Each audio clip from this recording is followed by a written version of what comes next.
basically I start handling and treating, you know, making a positive thing, and start noting any sort of red zones where, like, if they start pulling their paw away, you know that you need to focus a little bit on that, or if they don't like their ears. So try and find out where those triggers are, where they don't like, and start and take it a step back and start treating them when you're handling that stuff. They're 2 months old, you said? Yeah.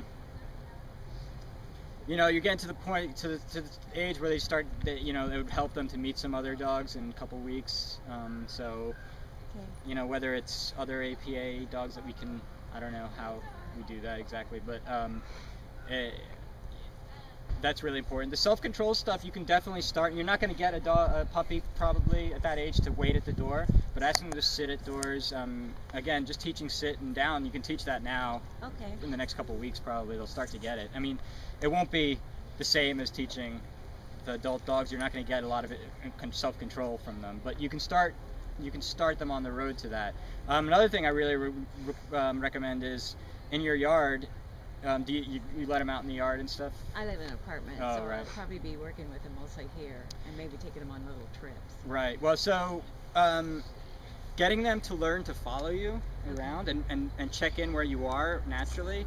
Like, if you're walking and they follow you, just good, and more than calling them, I wouldn't call them over. I would just try to reward them for following you. Okay. I think one of the things that goes wrong, one of the reasons I don't like dog parks,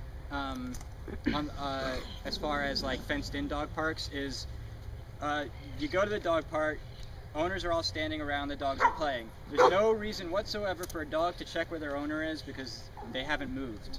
So you're teaching your dog not to ever check in with you. I like parks where when you're walking on trails and things like that, and they have to learn to follow you that way.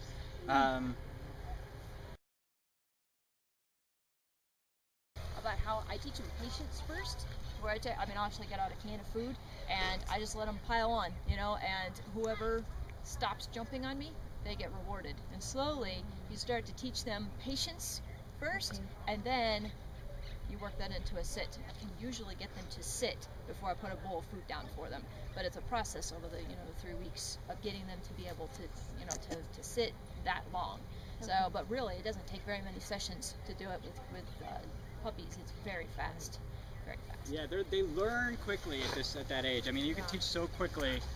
It's the self-control, and you can definitely, but this is where it starts. What happens is you get these teenagers that have never learned self-control, and suddenly we're trying to teach them some self-control.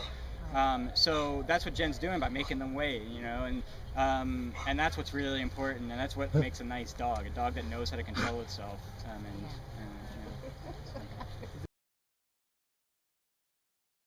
How much pressure to put, and they get that information from us and from other puppies generally. And so when the bite starts to get a little bit on the harder side, I'll ouch it or and just sort of walk away and disengage, and the play ends. Just like a puppy might do if they're playing. You see puppies playing, and then somebody goes a little bit too rough, and you hear, and they separate for 30 seconds, or maybe not even, and they start playing again. So, at that age, I think it's a mistake to completely try and rule out the biting, because they do need to learn how to control their bite. A dog can bite somebody 50 times and not break skin, and they're not going to get any trouble. One dog that doesn't have bite inhibition, that just gets in the wrong situation at the wrong time and breaks skin, is in quarantine and is now a bite dog. So teaching them how to control their jaws. Like when their adult teeth come in, they're dull and they've got strong jaws. Right now, as puppies, they're sharp teeth and weak jaws. So when they're older, they've got very, very precise control. They only can learn bite inhibition at a young age, so you need to start doing that really early as well.